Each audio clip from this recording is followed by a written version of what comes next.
Deixa eu ver aqui onde é que está a minha apresentação. Aqui. Tá todo mundo vendo? Agora eu vou mudar aqui, ver se não... Ok. Tá? Sim. Então, ela coloca aqui, havia evidências, né, de que os leitores do inglês também podiam se beneficiar, né, desse review, né, de palavras semanticamente relacionadas, né. Então, ela dá a lista dos autores que isso foi publicado.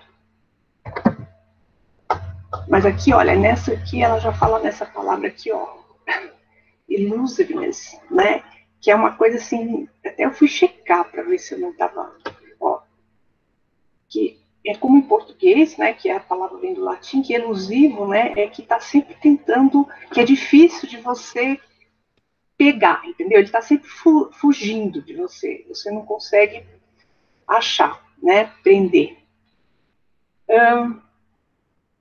Então, ela fez um trabalho onde ela tenta mostrar, né, como é que funcionaria com essa parte semântica. Né, se vai ter preview mesmo.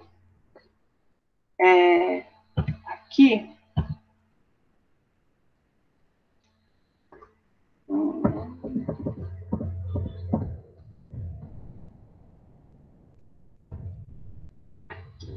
nesse estudo, aqui, quando ela escolhe as palavras, ela ainda usa aqui, olha, comprimento, a frequência, aquela N que a gente viu, né, divisão ortográfico, bigrama, trigrama, tá? Ela vai usando o que ela tinha usado no trabalho anterior. Só que quando chega aqui no final,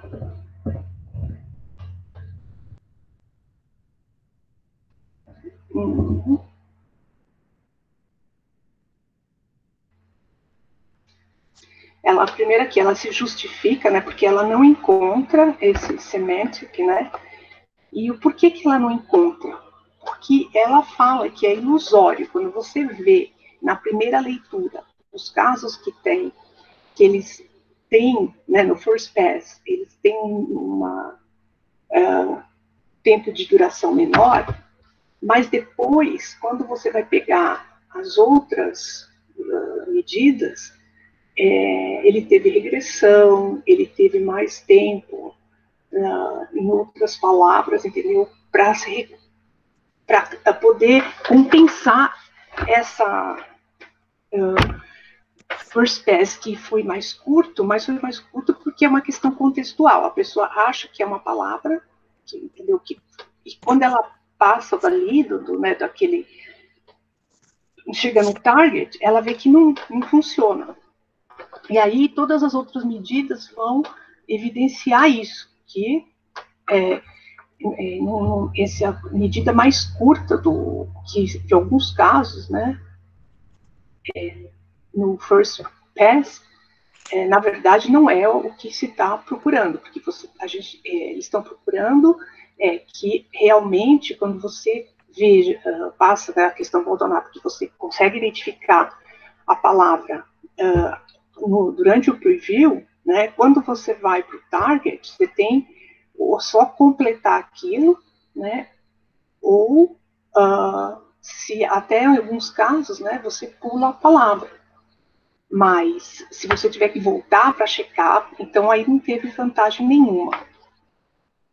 Então, ela justifica dizendo que ela fez todos os cuidados, né, para que não pudessem dizer que foi aqui por low power ou porque não escolheu as palavras corretamente. Ela coloca: the present study was therefore well equipped to detect even a small effect. Aí, apesar, né, do large sample, né, de efeitos robustos de preview plausibility, a única evidência, né, de semantic relatedness, né, foi aqui, né, 8 milissegundos, benefício numa single duration, que foi significante quando os trials, né, aqui, ó, ele voltou, né, regressed out, ele foi para fora desse preview e target, né?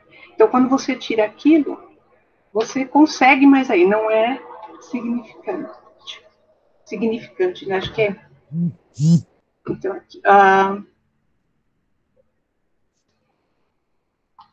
então embora houve pouca, né, evidências limitadas que os leitores se beneficiaram, né, do relacionamento semântico entre o preview e o target, o benefício significativo da preview, né, plausível, observado na média dos dados, leva a crer, né, que a maioria dos leitores extraíram informação semântica durante o preview, né, o uso da parafoto, antes deles fixarem a palavra target. Então, aqui, ó, esse plausibility aqui, ele leva a crer que o processamento, ele, né, mais do que afetar o processamento da palavra target, que devia ser diminuído, né, porque você já identificou aquela palavra quando ela estava no preview, essa informação semântica que é ativada nesse caso, né, ela é uma parte dela é integrada ao contexto. Aqui, ó, as fixações de first pass na palavra-alvo, né, foram menores, seguindo um preview que foi continuação aceitável da sentença. E aí você percebe isso, que quando a palavra ela não encaixa, aí a pessoa tem uma leitura mais longa. Então, e aí, olha, isso aí ocorre, esse tipo de... Quando é plausível, isso acontece. E independe de se tem uma relação semântica ou não. Eu vou explicar melhor aqui. É que tem um trabalho da Schotter, de 2014, onde ela usa, por exemplo, assim, sinônimos, né? Então, o preview é uma palavra tipo avenue, e depois, quando a target vai ser street. E ela disse que teve efeito desse semântico, né? Que chegou ao nível semântico durante o preview.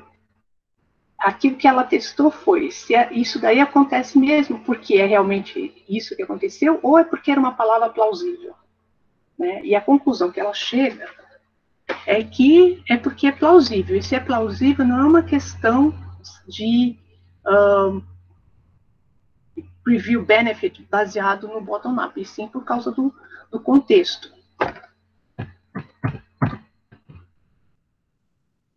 Aqui, ó.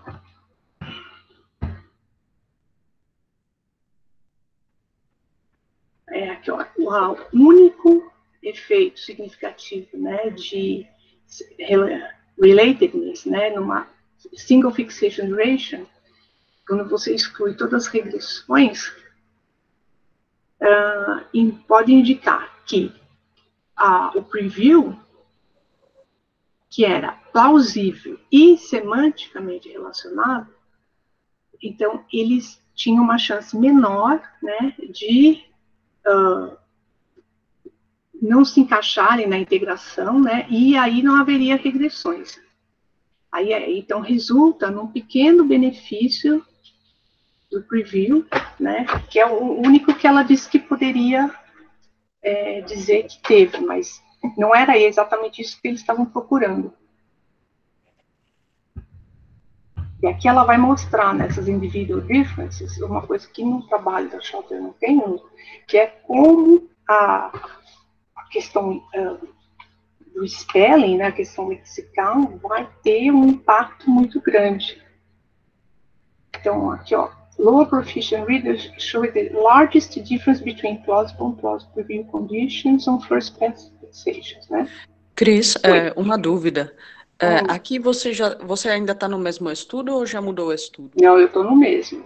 Mesmo, tá. Então, nesse estudo, eles também controlaram o nível de leitura.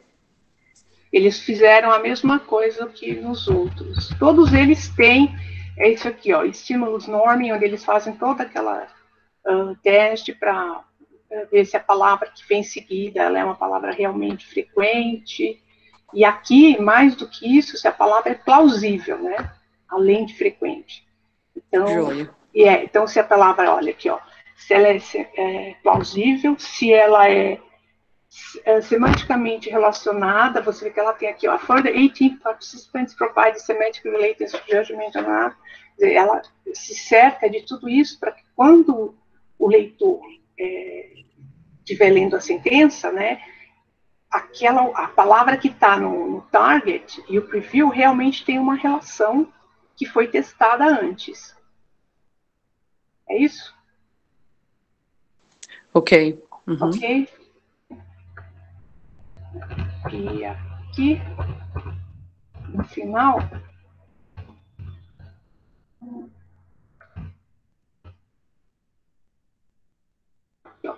as evidências, né, da integração, a dificuldade de integração também aconteceu com os... a gente percebe pelo alto nível de regressões que tem, né? Quando out of the target, quer dizer, a pessoa quando chega lá, vê que não é, quando chega no target, aí volta, né? Aqui, ó,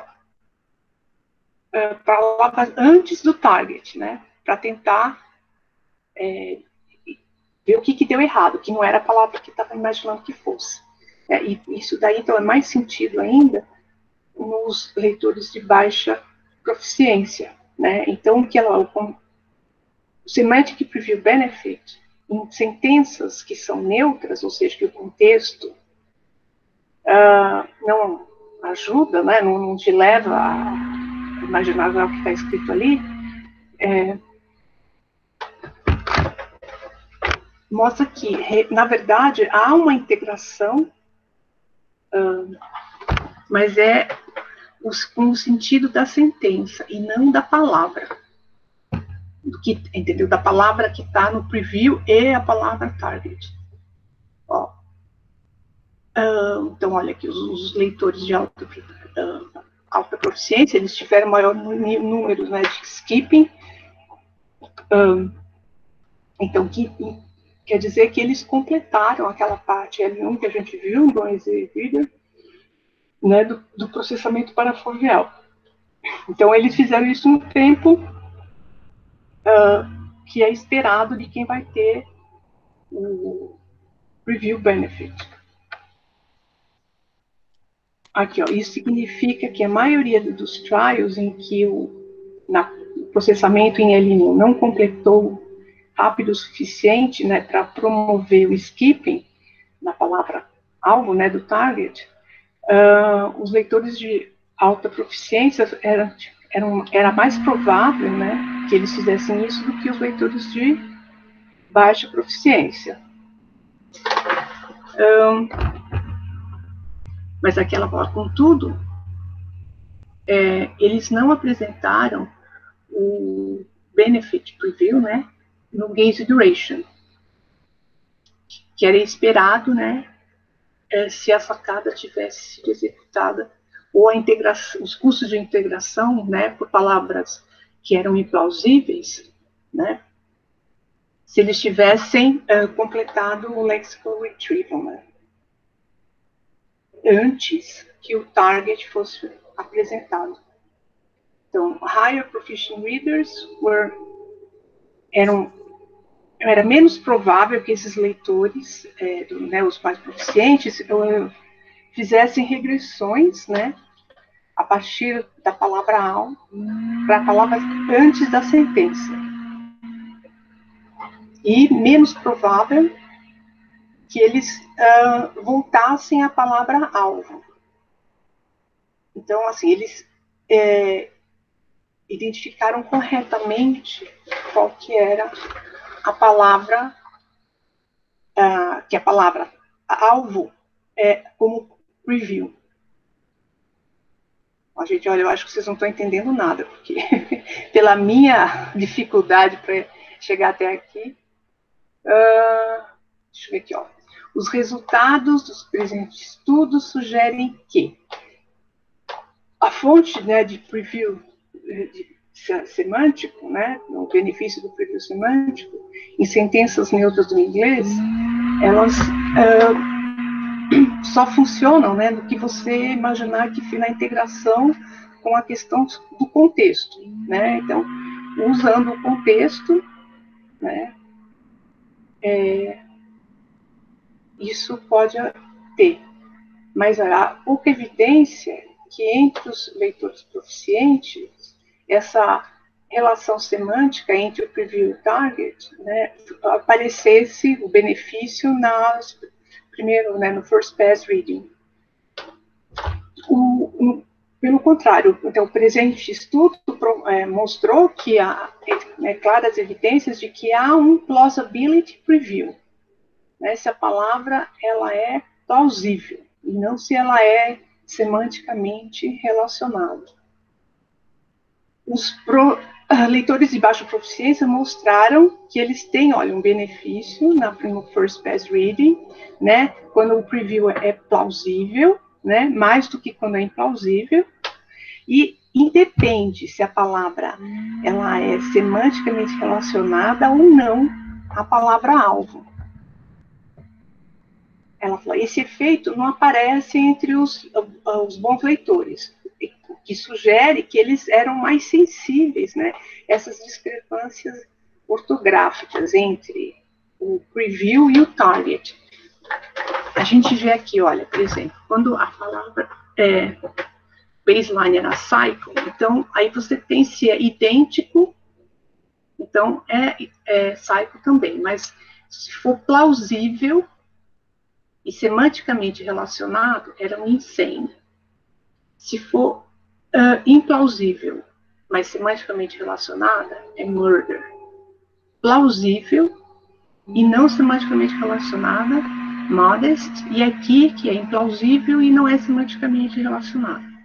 E o que ela está dizendo, então, o que acontece é quando a palavra ela é plausível, então, aqui, ó, insane, com cycle, né, é plausível, e modest também é plausível. Então, o que ela está falando aqui, ó, que os leitores mais fracos, eles, sendo plausível, eles já tinham o benefício né, na primeira leitura. Mas depois, né, quando ele percebe que não é, porque ele está usando só o contexto, ele não está lendo efetivamente a palavra até o nível semântico. Então, esses resultados sugerem, né, que essa questão aí elusiva, né, assim, de difícil percepção, né, do preview semântico,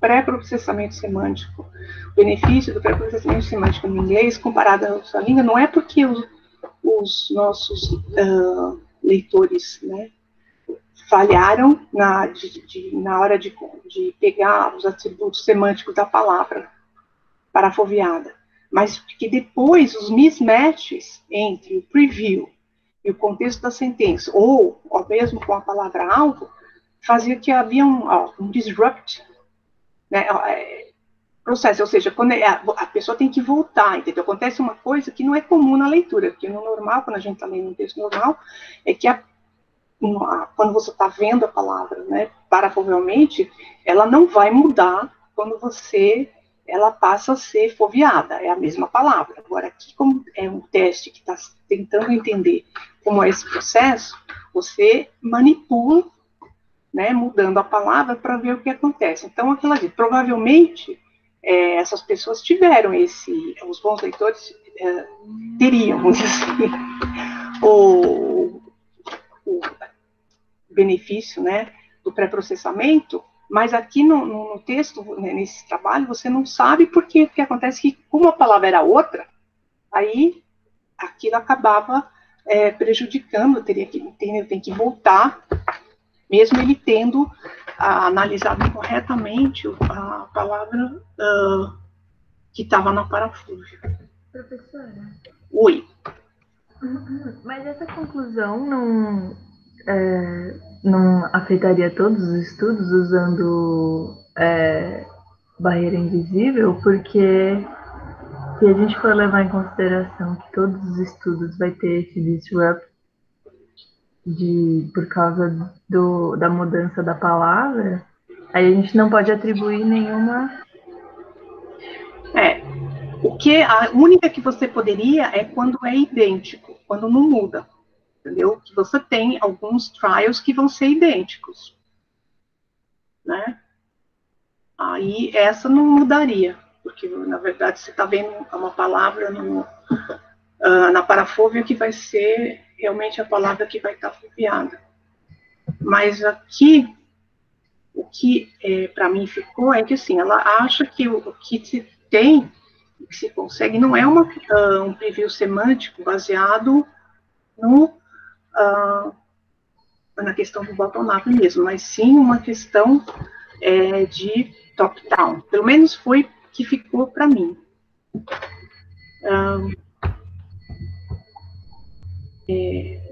Agora, isso que você está falando, se os outros estudos de outras línguas, você está perguntando? Não, estou pensando, por exemplo, neles mesmos, no estudo, por exemplo, que considera ortografia. Mas é por isso mesmo que ela disse que não exatamente, ou ela aqui não dá para ter, porque teve prejuízos depois, né? Ou então, na maioria dos casos, não teve.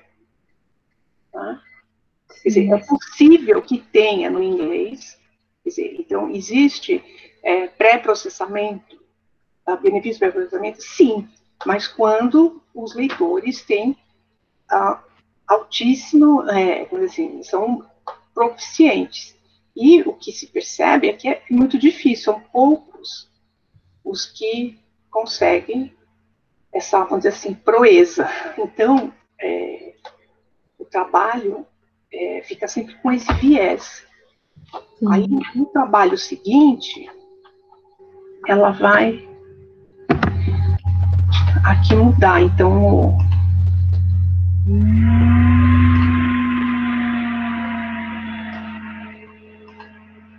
vocês estão vendo agora o outro slide? Mudou? Sim. Então, aqui. Ó, o benefício, né, do preview, né, na parafúvia, na leitura de sentenças, aí ela quer saber se os efeitos de plausibilidade, eles são independentes se eles se relacionam ortograficamente ou não entre a palavra o preview e a target. Agora, a dúvida é, o que é ser independente, Catarina? O que quer dizer que é independente um do outro? Quer dizer, você tem alguma coisa que vai te levar a palavra ser plausível ou não? Então, acho que toda essa discussão, a gente precisa ter em mente alguns modelos de leitura, né? Porque, na verdade, a questão que eles estão tentando mostrar é quando acontece cada um desses processos. Então, quando eu estou lendo, eu tenho acesso lexical, eu vejo a representação ortográfica da palavra, ou seja, como essa palavra, quais são as letras que ela tem, né? E depois eu vejo, tenho acesso semântico, e aí eu consigo pronunciar, eu consigo de fato entender e integrar com o sentimento, com o resto da frase. Acho que essa é a questão.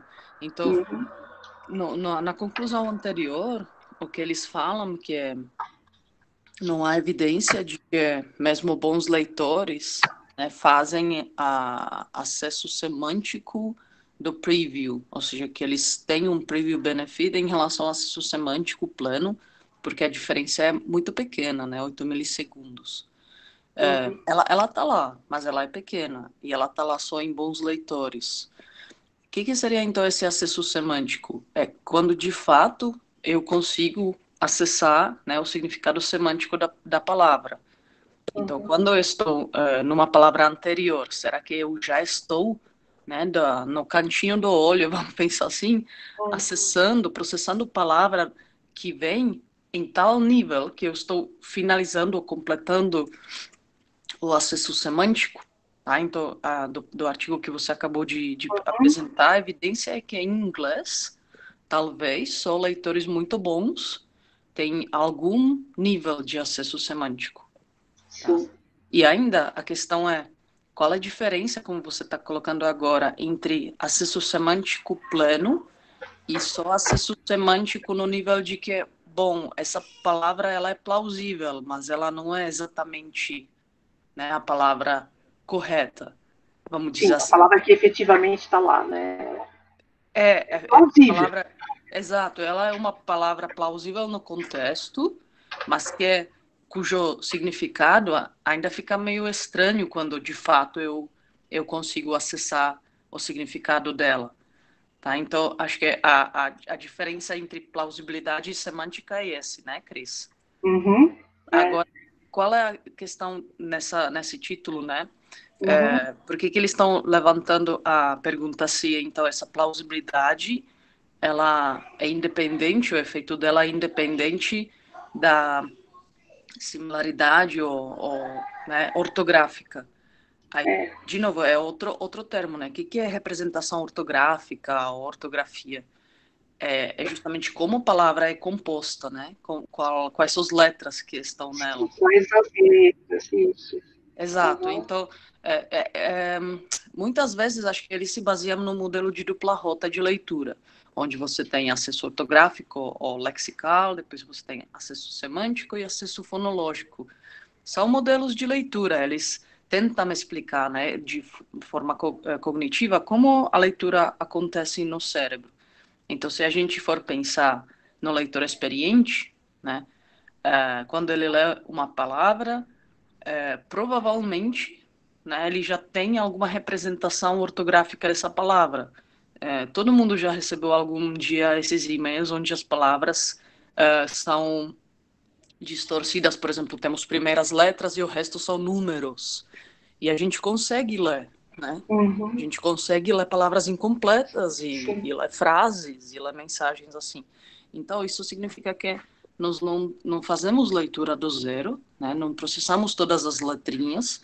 A gente, leitor experiente, ele já tem como se fosse uma foto da palavra, que talvez não está completa. Aí que é a questão também de top-down e bottom-up. Então, essa representação que nós temos de cada palavra, né? Como ela é? Qual completa ela? É uma palavra mesmo, mas aí vocês pensam, seria muito pouco eficiente a gente armazenar no cérebro 200 mil palavras, não sei qual é o vocabulário de adulto sadio, né? Mas é um número muito grande de palavras que a gente conhece e consegue ler. Então, será que essa representação ela é só uma parte dela, talvez as raízes mais frequentes e o resto a gente simplesmente lá na hora resolve quando vamos ler? Tá? Então, acho que esse título, ou talvez esse artigo, ele coloca essa questão. Então, se a gente pensa que quando eu foco palavra atual e lá no cantinho do olho, né, eu já estou pré-processando a palavra que está por vir, essa avaliação de plausibilidade. Então, eu já reconheci essa palavra, né, no preview, não é reconhecimento semântico, é algum reconhecimento, né, menos detalhado, menos refinado, mas claramente eles têm evidências de que é reconhecimento se essa palavra é plausível, né, no contexto maior ou não. Mas essa plausibilidade, ele é diferente, então, de reconhecimento dessa representação ortográfica? Acho que seria isso.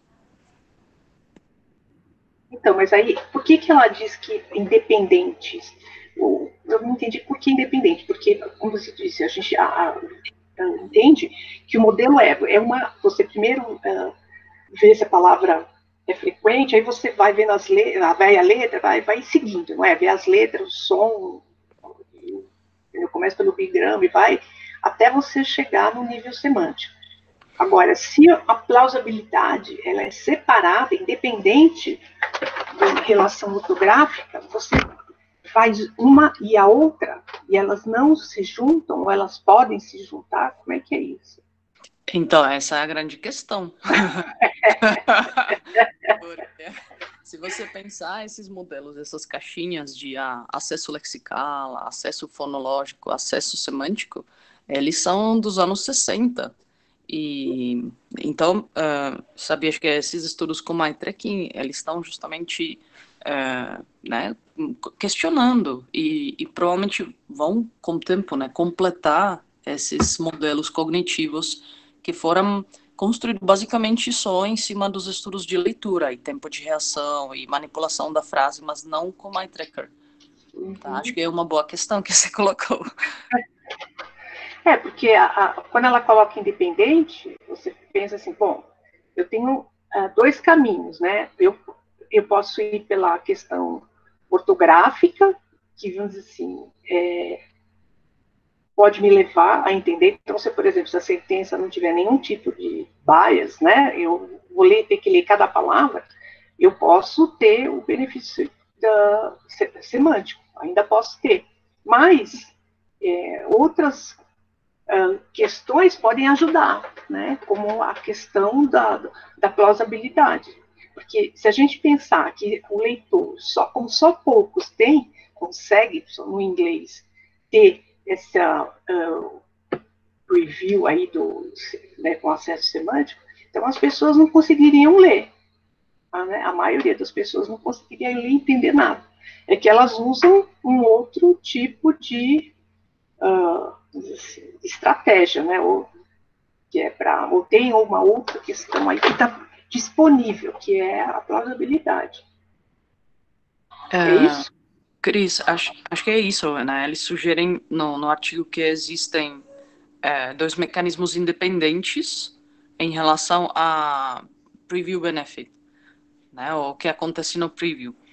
Mas eu acho que a gente tem que ter pé atrás, tá? Se isso de fato... Não. Eu só estou querendo entender se é isso mesmo que ela está dizendo. Você tem mais trechos desse artigo? Tem aqui, ó. Vamos ver aqui, ó. Uhum. Vamos. Então, ela vai... a diferença aqui, ó. Ela vai dizer aqui, ela está descrevendo a literatura ainda, né, do que já tem. Então, ela diz que esse processamento parafoveal, né, ele é a base, né, da leitura fluente. Então, estudos utilizando, né, esse gaze, contingent boundary, né, tem mostrado que a leitura é realmente facilitada quando você tem um preview válido, né, ou seja, você consegue pré-processar a palavra, né, que vai ser foveada depois, que quando ela passa a ser foveada, ela já está com o pré-processamento dela adiantado. Então, você teria realmente uma vantagem, o seu tempo de processamento foveado seria bem menor, né? E aí aquela questão de que você economiza recursos cognitivos que vão ser usados em outras questões do processamento mesmo, processamento da sentença, processamento do discurso, né? E assim por diante. Aí ela fala que, embora esteja established, né, que esse preview benefit que eles se estendem, né, aos itens que compartilham, né, de características ortográficas e fonológicas com a palavra-alvo, mas os estudos recentes têm mostrado que as palavras que estão parafoveadas muitas vezes são processadas até o nível semântico. E aí, essa evidência tem levantado algumas questões sobre os mecanismos, precisamente quais mecanismos estariam nesse efeito, participariam desse efeito do preview. Então, o efeito, né, do preview semântico são importantes teoricamente, porque eles implicam, né, num processamento parafoveal mais profundo, né, que até recentemente achava-se que isso não acontecia no inglês. Né? Aí,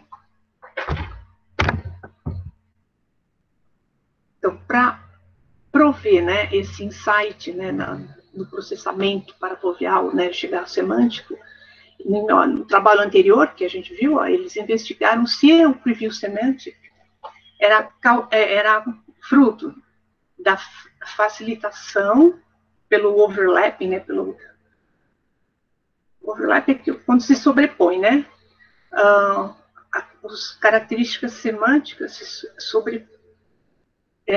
sobrepunham, né, a facilitação entre o preview e a palavra-alvo, né?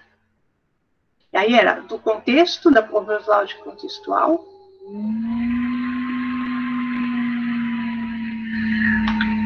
E aqui, com os dois fatores, né, que esses fatores, eles eram sempre juntos, ali eles dividiram, né? Vamos estudar exatamente como é plausível, contextualmente, e quando a palavra, ela é realmente, ela só tem assim, elas compartilham de características semânticas,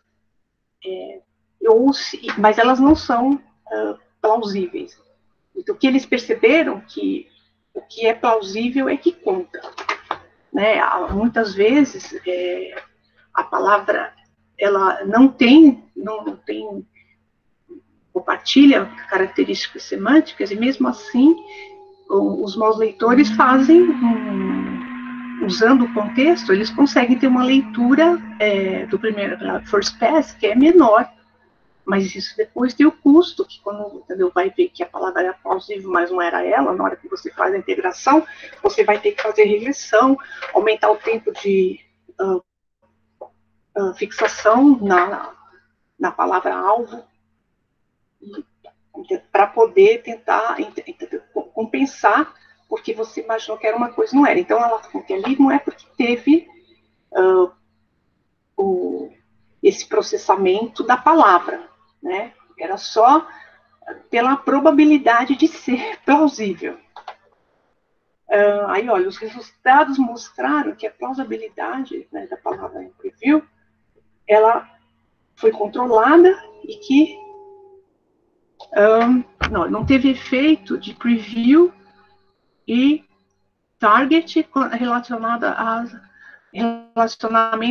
relação semântica, tá? Então, os preview, o que ela teve, né, foi quando a palavra era plausível e não semanticamente relacionada. Aí, com toda a probabilidade. Desculpe, Cris. Oi? Acho que acho que isso parece. Fala, pode, por favor. Não, aqui dos estudos. Está retornando lá. Dos estudos que eles colocam, né? Parece que isso tá virando consenso. Então, a gente tem aqui estudo do Ying, Li Wang, que provavelmente é chinês. Lá no outro slide tinha estudo alemão. Então, parece que essa questão entre plausibilidade e relação semântica, ela temos evidências de diferentes línguas, de que são processos diferentes, né? De que não é mesma coisa, e de que o efeito é muito mais evidente quando você tem uma plausibilidade do que uma relação semântica. Então, quando eu estou tendo preview, né, processando a palavra que está por vir, se ela for plausível, o efeito nas medidas de movimento ocular, ele é muito mais evidente, constante, né, em diferentes estudos, do que o efeito de palavras relacionadas semanticamente, tá? Então, que são talvez não plausíveis, mas elas têm alguma, né, elas são sinônimos, ou elas, enfim, têm uma relação semântica, tá? Então, acho que, pelo menos esse ponto, parece que os estudos estão resolvendo. Tá, agora, acho que o próximo ponto é o que é essa plausibilidade, ou será que ela tem alguma relação com representação ortográfica? Exatamente, né? Então, ela vai dizer aqui, ó, contudo, né, a plausibilidade, né, do preview, ela tem um efeito, né, facilitativo, né, no primeiro pass, né, do first reading, né, da palavra-alvo, né? Então, ela tem esse efeito. Quando você, obviamente, se você conseguiu ter um pré-processamento quando a palavra estava parafoveada, quando ela for foveada, o tempo de fixação seria menor, porque o trabalho, uma parte do trabalho já teria sido feito. Então, os dados, né, mostram que o Preview Benefit depende, em parte, da compatibilidade do preview com o contexto. Tá? Então, esse em parte, porque assim, por que ela escreve em parte? Aí eu coloquei até em letras diferentes para chamar a atenção. Ela está colocando, assim, ó, tem, mas, né, como é que tem, né? Será que é tudo realmente o que a gente estava entendendo o Preview Benefit lá no início, quando começou a se estudar isso? Então, aqui, ó, os resultados, né, levam a ter, né, que essa plausibilidade, né, da palavra parafoveada aqui, ó, a cultura é traduzir, are at least partially incorporated. Ela é uma parte dessa plausibilidade, ela está integrada, né, na representação que o leitor faz. Você tem uma expectativa, vamos dizer assim, da palavra que vem, né? Então, essas evidências, né, têm promovido, né, assim, estão desafiando, né, colocando em xeque, né, esses efeitos do preview, né, com a informação a informação do preview com a palavra-alvo, né, desse trabalho. Então, contudo, a ausência de o preview e o target, a integração pode ser mais específica quando há um relacionamento semântico. Então, quando falta essa integração entre o preview e a palavra-alvo, né, na integração, a integração aqui, o que ela quer dizer, assim, quando você completa o processamento foveando a palavra. É isso? A palavra deixa de ser preview para ser target, então ali ela está sendo foveada, ali então está vendo a integração o quê? O que eu tinha visto antes, quando ela era preview, aí eu junto com o que eu estou vendo agora que ela está fixada. É isso mesmo, Caterina? Cris, desculpa, eu fui aqui distraída pelos filhos. Sorry. Desculpa, não, só me... Onde a gente está?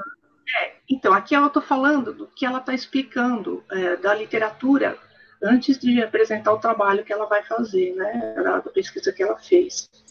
Então, ela diz aqui, ó,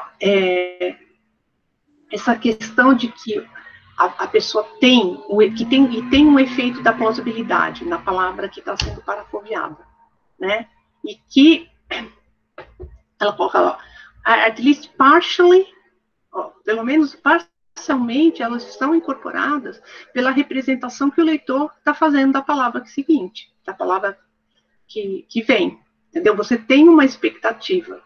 E eu acho que tem mesmo, e a expectativa não é só semântica, ela é sintática também, que foi a pergunta que a Elis fez lá para o Bernie na semana passada. Vocês já fizeram isso com isso aqui, né, com Garden Path? Porque ali você tem uma questão que é sintática, que não encaixa. Tanto que os trabalhos, nossa, a pessoa lê, acha que é uma coisa, entendeu? Porque ele é plausível, totalmente plausível, mas ele não é, sintaticamente não encaixa. Então, como é que ficaria o preview desse, entendeu? Da questão do Garden Path? Então, existe uma expectativa, né? Que o parser te dá do que vem, entendeu? Do que vem depois. Sim, é isso mesmo, né? Eles falam que se cria, ao passo que a gente progrede na frase, se cria uma expectativa daquilo que está por vir. E é essa plausibilidade. E aí no parágrafo seguinte, eles falam justamente dessa sobreposição da representação ortográfica. Uhum. É porque não dá para dizer que não tem, é impossível não ter. Entendeu? Algum nível de você tem, obviamente, algumas frases ou o contexto todo do que você está lendo, sei lá, no parágrafo, você tem mais certeza ou menos certeza, entendeu? Mas você tem uma previsão. Isso até parece que no cérebro isso é uma coisa normal, não é? Que ele tenta sempre estar prevendo o que vem pela frente. Acho que talvez não não sei se é prevendo, mas ele está tentando completar. Nós temos uma necessidade, né, de completar, tem a ver com previsão, né? Se a gente completa, a gente está de alguma maneira inferindo algo que não existe. Então a gente está prevendo. Mas sim, isso enfim, estudos de percepção, estudos de memória, todas as áreas da cognição humana. Esse fenômeno é mostrado com base no dados experimentais. O ser humano ele é um grande, né, completador de tudo. Nós temos necessidade de fechar, de completar, de fazer sentido, de tornar isso plausível.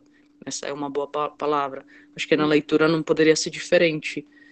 Tá? Agora, vamos talvez rapidinho ver como que esse estudo concluiu, porque essa questão que eles levantam sobre sobreposição ortográfica, ela é muito importante, né? O quanto esse preview de plausibilidade, de repente, não é a mesma coisa como um preview ortográfico, né? Ou seja, minha esperança da representação ortográfica da palavra que eu espero que está por vir. Sim.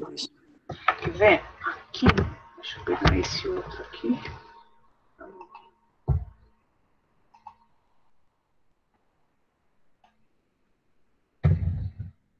Então, esse aqui, ó, eu fui fazendo aqui, ó. Que na verdade, né, faz com que haja esse semantic, né, chegar ao nível semântico. Aí tem todas as possibilidades, aí que é a plausibilidade, aqui relateness pode ser semântica, ortográfica, o cara ser ter um excelente spelling, lexical quality, nenhuma das anteriores ou todas também, pode ser tudo. Aqui, olha, quando eles estão escolhendo as variáveis, olha, a gente vê que no primeiro artigo, que a gente não mostrou, mas assim, eles vão com todas as questões que eram estudadas antes. Olha, que eu já tinha falado lá no início, que é o comprimento, frequência, número de divisão ortográfico e assim por diante. Aqui no segundo, eles fazem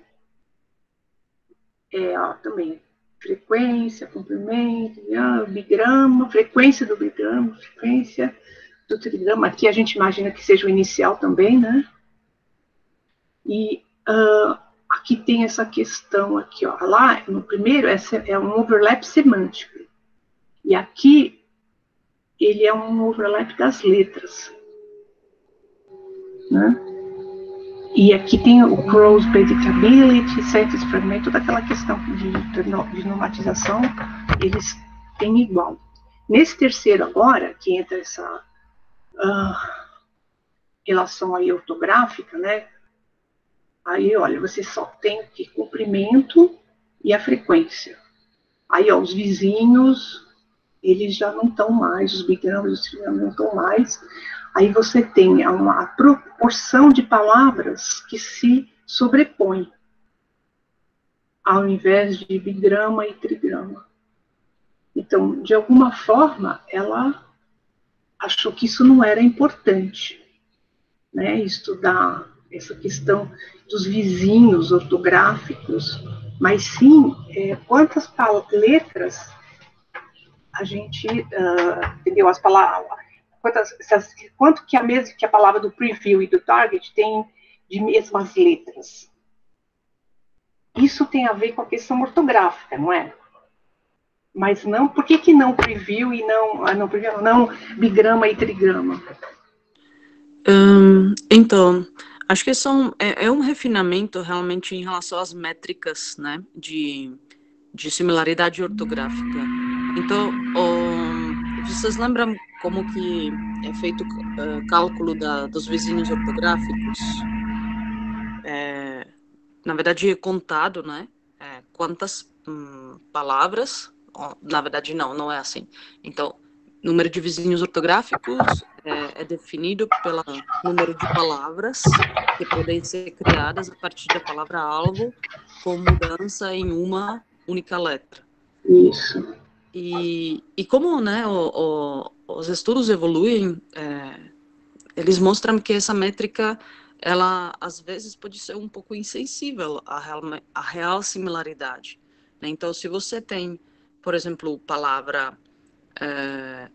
se você tem uma palavra vizinho ortográfico que foi formado porque a última letra foi modificada, essa palavra, ela é mais distante da palavra que foi formada com segunda letra modificada, tá? Então, parece que mudar começo da palavra e mudar fim da palavra, em termos de similaridade, tem efeitos diferentes, tá? Então, outras métricas foram desenvolvidas, né? Tem o Big 20 lá? Tem Levenshtein Distance, enfim, são métricas, né, que tentam captar essa similaridade de maneira mais, talvez, precisa. Mas o que eu acho... Oi. Tudo bem? Não, provavelmente nesse artigo eles ainda optaram por uma métrica deles, né, que provavelmente para o objetivo, né, desse artigo, eles acharam que ela pode ser mais sensível ainda a esse efeito da similaridade na leitura especificamente, tá? Então, só para vocês terem noção de como essas métricas de similaridade, eles são muito usadas, por exemplo, até na internet, quando você vai digitar no Google, né, uma palavra e você digitou errado, o Google é tão esperto que ele vai saber o que você quis digitar, né? Então ele fala, sua busca está sendo feita para essa palavra que você quis digitar. Como que ele sabe? Ele leva duas coisas em consideração. O que você geralmente procura, ele vai... Quando a gente quer procurar uma coisa diferente, também é um trabalhão, porque ele não deixa. Não é, não é isso? Ele leva em consideração a experiência anterior, vamos dizer assim, que é o que você mais procura. Então, ele tem justamente, por trás, ele tem cálculo dessas métricas, né? Então, sei lá, se digitou como algum erro ortográfico, ele vai calcular que essa palavra não existe, ele sabe, e a mais próxima disso é a palavra tal, e essa ele vai te sugerir. Tá? Então, realmente, o cálculo de similaridade da ortográfica, ele é aplicado em diversas áreas, né, principalmente nos eletrônicos, mas não necessariamente esses cálculos, as métricas são boas para leitura, né, onde a gente sabe que a posição da fixação inicial é mais próxima do meio para começo, não é no final, tá? Então, acho que eles usaram essa proporção média de letras compartilhadas entre o alvo, né, e na mesma posição, justamente para ter uma métrica melhor para a leitura. Ok. Acho que é isso. Então, aqui a gente já vê então, que tem uma mudança, né, do que... e aqui os objetivos, né, ela, por exemplo, esse artigo, ela quer ver se a palavra, por exemplo, se você se tem efeito no preview, se a palavra for mispercepted, né? Você acha que é uma letra e é outra, que você está esperando aquilo, então você não percebe que não é aquilo, né? Então a gente está falando do Google. Você digita uma coisa e ele acha que é erro ortográfico porque você geralmente digita outra palavra. E às vezes não é, você que está procurando mesmo aquela palavra que não é a que você procura sempre. Então ela está nos perguntando, né, está tentando ver se isso também acontece quando você está fazendo o reconhecimento ortográfico, se, no meu modo de ver, né, se a plausibilidade pesa mais do que a questão ortográfica. Seria isso? Por isso esse word misperception. Sim, é isso mesmo. Né, você pesa mais o que você está esperando do que efetivamente o que você está vendo. Então, aqui, os estímulos que ela usou nesse terceiro, olha, foi um preview idêntico, né, mais um plausível e o outro impausível. Um que não é relacionado ortograficamente e um vizinho ortográfico.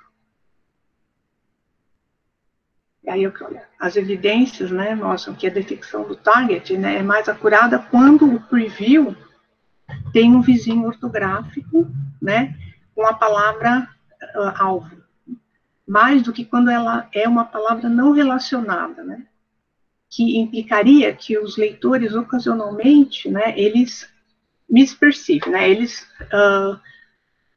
têm uma percepção equivocada, né, do vizinho no preview, né, da palavra que você está olhando no preview.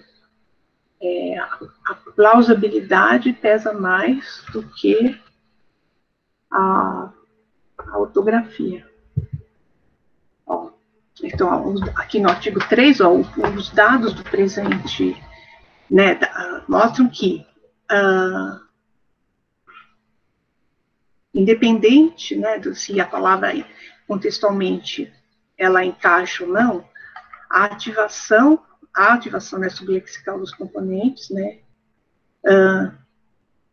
do preview, né, e que isso faz com que a velocidade do processamento da palavra-alvo, quando ela é colocada quando o preview passa a ser a palavra-alvo, né. Então, tem uma vantagem, então, se você já reconheceu a palavra ortograficamente mesmo. É isso mesmo que eu estou falando? Que os dados mostram que, independentemente, né, de se a palavra encaixa no contexto ou não, tem uma ativação sublexical, né, ou seja, das questões ortográficas, né, durante o preview, e que isso vai contribuir no processamento da palavra-alvo, né, quando a palavra-alvo passa a ser, deixa de ser preview para ser, ou seja, deixa de ser parafoveada para ser foveada. E que isso realmente tem um benefício. Então, tem um papel aí para a ortografia, né? E que aqui, ó, essa relação ortográfica, o efeito da relação ortográfica, ela é significante nos dados porque elas contrastam com a falta de relação semântica, né, do trabalho anterior. Então, isso é consistente com o account, né, a relação entre integração sublexical.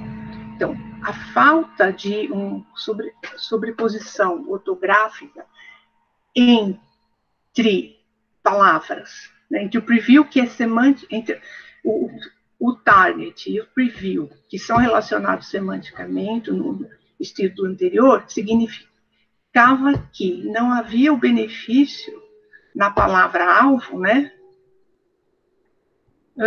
porque a identificação relativa que não houve uma relação semântica. Mas aí também a ortografia era diferente. Dá para entender o que ela está tentando dizer? É que, assim, no trabalho anterior, não tinha, porque não tinha relação semântica, mas também as letras eram outras, né? Porque, se você pensar no trabalho da Jota, quando ela fala assim, que ela teve preview benefit entre a palavra, sei lá, avenida e rua, é mais ou menos isso, avenue e street. O tamanho da palavra é diferente, o número de letras, as letras são diferentes. Se houve aí um preview, ele não pode ter sido aqui desse ortográfico, porque é muito diferente. Ele tem que ter sido por plausibilidade. Eu acho que ela está criticando o trabalho da Schotter, só que ela é muito, assim, britânica, né? Na forma de criticar. Ela pega bem leve, ela fica quase que imperceptível, né? Mas eu acho que o que ela está dizendo é que no trabalho que ela está mostrando, ela consegue provar que tem a questão ortográfica, sim, que se leva em consideração. Agora, então, se você leva em consideração o preview benefit, a questão ortográfica, como é que você pode ter entre avenida e rua? Vou ter o mesmo benefício, que é você ter a mesma palavra, entendeu? Avenida como preview e avenida como target. É isso, Catarina, que ela está questionando? Ó, o presente estudo fornece evidência, né, que existem dois mecanismos que subjazem, né, o preview benefit. A plausibilidade, né, o efeito de plausibilidade, que indica que o processamento parafoveal é sensível à compatibilidade contextual, né, da palavra naquela sentença. Contudo, os leitores também se beneficiam da informação ortográfica extraída da palavra, né, parafoveada, devido à integração das características sublexicais da palavra que está parafoveada quando ela passa a ser foveada. Ou seja, aquilo que eu li, aquilo que eu percebi, que eu consegui processar da palavra quando ela estava sendo parafoveada, ela é usada quando a palavra é foveada. Então, se eu cheguei até a 3/4 do processamento da palavra, a palavra, quando é foveada, ela só vai ter que, quando ela está fixada, é só 1/4 que falta processar. E isso é um ganho. Agora, se é só uma questão semântica, quando você bate o olho, é outra palavra. Tudo bem que ser semanticamente relacionado, de alguma forma, pode diminuir o seu tempo, porque você está mais próximo daquela história de médico e enfermeiro. Mas é outra palavra.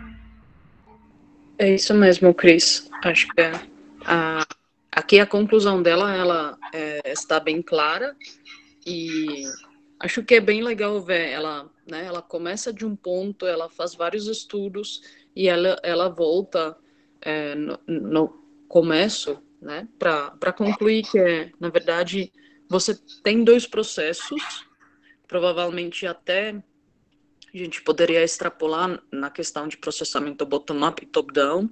Então, você tem um processo que é avaliar a plausibilidade, né? E uma integração do contexto, né, compatibilidade com o contexto maior da frase, mas lá, quando se considera processamento da palavra atual e palavra que está por vir, tem outros processos acontecendo, que são os processos mais, provavelmente, bottom-up, né, de baixo para cima, que é o processamento daquele material mesmo, das palavras, das letras, e esse é no nível sublexical. Então, o que seria o sublexical?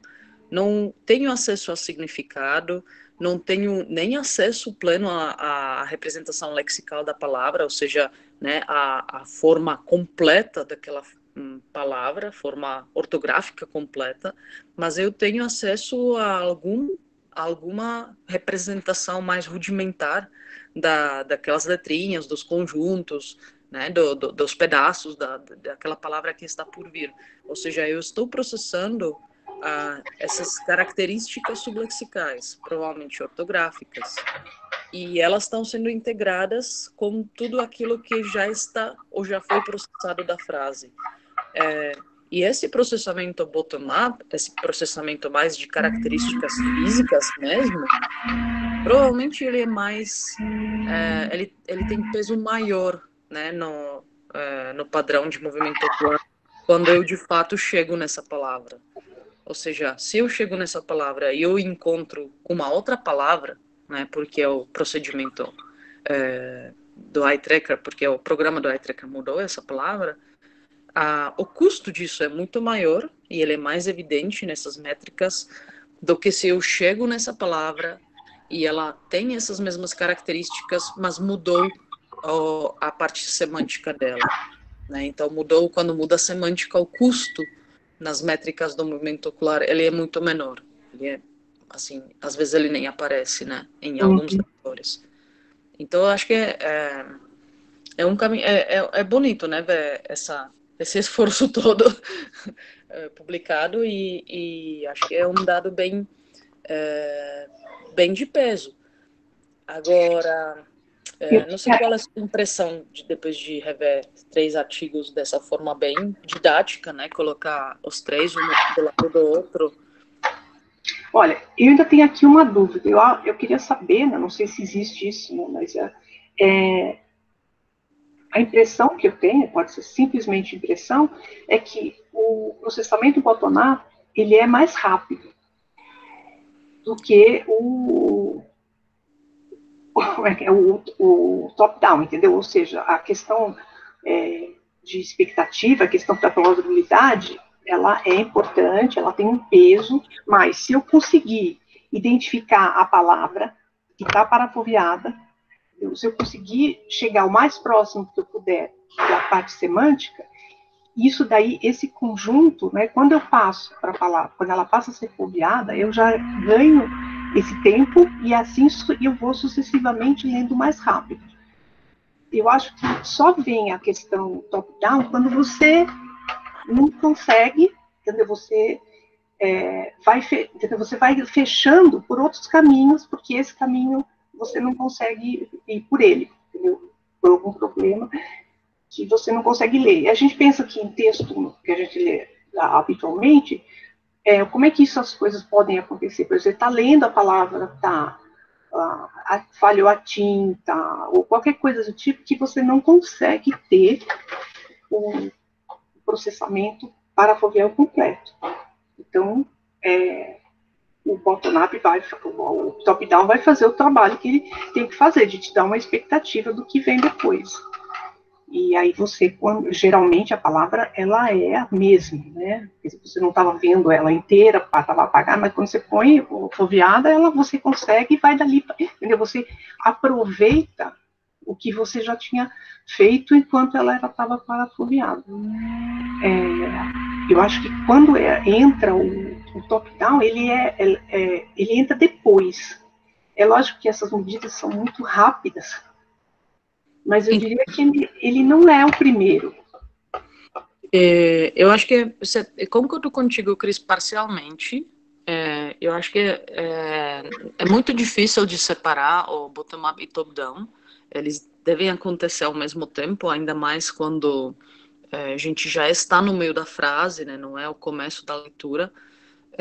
E eles também podem ter pesos diferentes em momentos diferentes, né, da leitura, dependendo, ou seja, interagem muito com o que está sendo processado.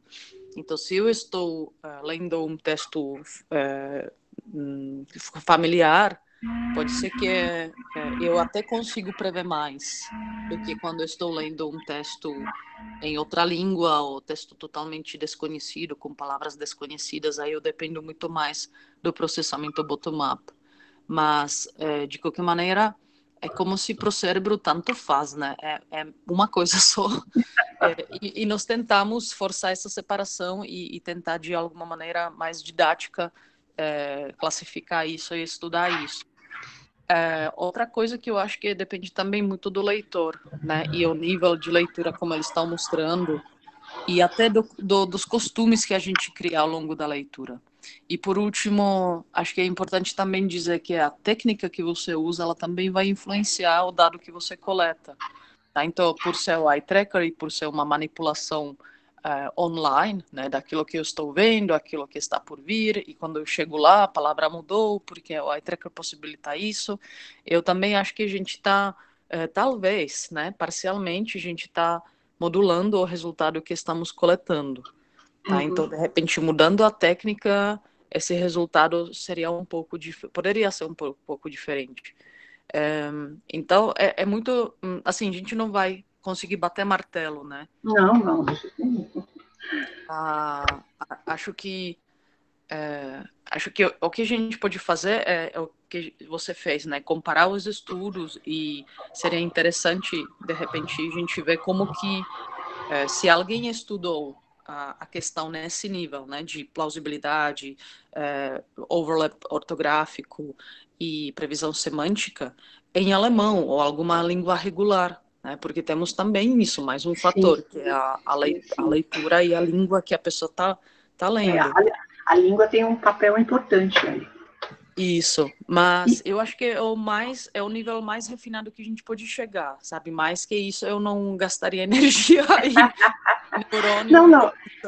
Outra coisa que eu acho que, além das que você elencou, seria assim, a tarefa que você tem em mente quando você está lendo.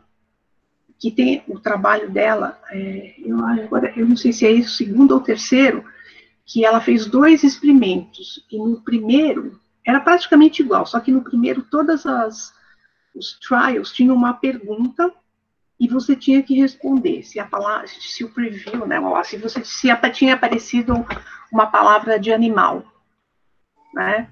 Todas tinham. E ela percebe que a leitura ela é mais cuidadosa, porque você tem um objetivo ali que você tem que responder. E é diferente do segundo experimento, porque isso não, ela não faz essa pergunta. Entendeu? Então a pessoa lê as mesmas coisas, só que ela não tem que responder. Né? Aí é outro grupo, né? E aí ela diz que então, a tarefa que a gente tem está desempenhando, está lendo, né? O objetivo daquela leitura, ele também tem um papel, entendeu? Na velocidade que você vai, e eu acredito que aí também, quanto você vai usar de inferência ou de contornar. Isso, outro jeito, isso é também interessante. Outro jeito também, não sei se alguém fez, mas talvez olhar alguns grupos clínicos, né, para ver como essa dependência no ortográfico, no período ortográfico e semântico, ela de repente ganha pesos diferentes quando você avalia isso em disléxicos, ou talvez pessoas com transtorno de atenção e hiperatividade, que tem também uma leitura prejudicada, mas por outros fatores, né? Só que o problema, de novo, recai numa questão que aí variabilidade entre as pessoas aumenta muito.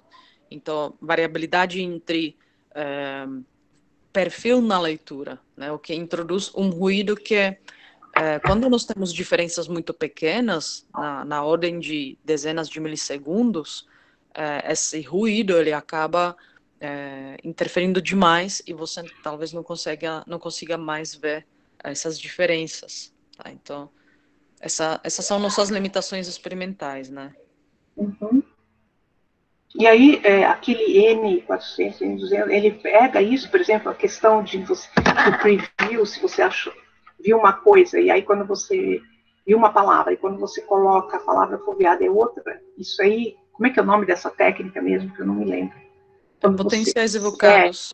Será que isso aí consegue dar uma refinada? Eu não sei. Talvez a gente poderia olhar para outras técnicas e se elas usam o preview, mas a questão, de novo, limite experimental os potenciais evocados, você precisa usar EG, e EG não é amigo de movimentação ocular, ou seja, movimento ocular introduz um ruído no dado do EG. Tá? Então, os estudos de N400, eles são tipicamente feito com olho parado, né? Fixado no centro da tela para você eliminar o ruído no movimento ocular, que já, né, elimina a possibilidade de estudar preview. Então, precisamos olhar o que tem na literatura. A questão, por exemplo, de usar outras técnicas, não sei se alguém estudou preview com ressonância magnética funcional, aí temos outro problema que é questão temporal, né? Então, preview a gente está falando de milissegundos, ressonância ela funciona com base no Bolt, que se levanta em 3 segundos, então temos as escalas, né? 3 segundos é um tempão aí.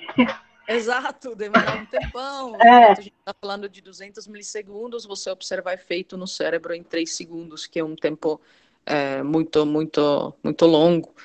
Mas podemos olhar, vale a pena olhar, de repente, e ver se tem alguma outra técnica que estudou preview benefit, né? Talvez até com o uso de eye tracker integrado, ou seja, a integração de 2 ou 3 técnicas diferentes. Eu não sei, desconheço. Não. Não, é que eu te falei, tinha muitas dúvidas, porque às vezes certas conclusões você fica na dúvida se aquilo é o que você está entendendo mesmo, ou se falta conhecimento teórico que te, entendeu? Você está falando que coisa, eu estou fechando, mas falta conhecimento. Aí eu estou fechando de forma equivocada, né? Então, e eu acho que está excelente. Não, eu acho que está excelente. Eu acho que o que você apresentou, né? Esses 3 artigos, conclusões estão claras. Não sei, uma coisa que podemos ver e sugerir, ver se faz sentido, é de repente olhar alguns estudos de outras línguas no mesmo assunto. Então, plausibilidade, sobreposição ortográfica e relação semântica. E talvez ver se existem, eu acho que vai ser muito pouquinho, mas se existem o preview benefit como outras técnicas. Então, EG, ressonância, MEC, ou talvez TMS, tá? Eu acho que talvez, não sei, na verdade, não sei se TMS poderia até, porque não sabemos onde acontece, né, essa previsão, por exemplo, da plausibilidade. Não sei, podemos olhar. É uma coisa interessante de abrir, né, horizontes. Sim. Bom, tá bom. Então agora a gente continua isso às 6 da tarde, agora olhando para o projeto. O Isabel, você tem muita dúvida ainda para perguntar na reunião das 6? Ela está aí ainda ou ela saiu?